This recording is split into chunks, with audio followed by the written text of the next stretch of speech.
Bonjour et bienvenue sur santémédecine.net. L'angine blanche, également connue sous le nom d'angine érythémato-pultacée, est une inflammation de la gorge généralement bénigne. Et cette angine blanche est plus fréquente chez l'enfant que chez l'adulte.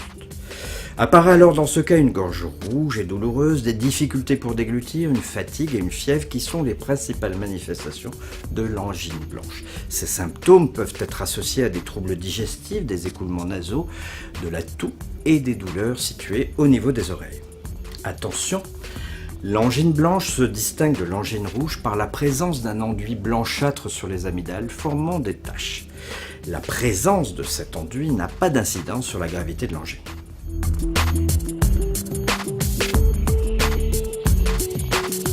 La majorité des angines blanches sont d'origine virale, comme les angines rouges d'ailleurs. Mais l'affection est causée par un virus pouvant être transmis par l'air au cours d'épisodes de toux ou d'éternuement, par contact physique ou par contact avec un objet contaminé.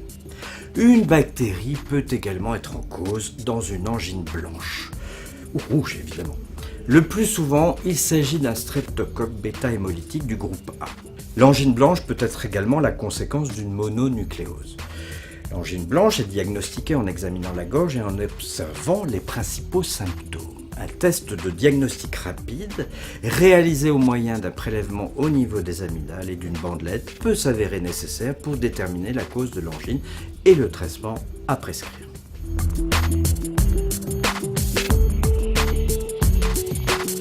Attention, une angine blanche d'origine virale et sans gravité est guérie en moins d'une semaine. Par contre, une angine bactérienne peut faire l'objet de complications en l'absence de traitement antibiotique et peut ainsi survenir des rhumatismes, un abcès, une affection des reins. Donc, ne pas hésiter à consulter son médecin dès l'apparition d'une angine.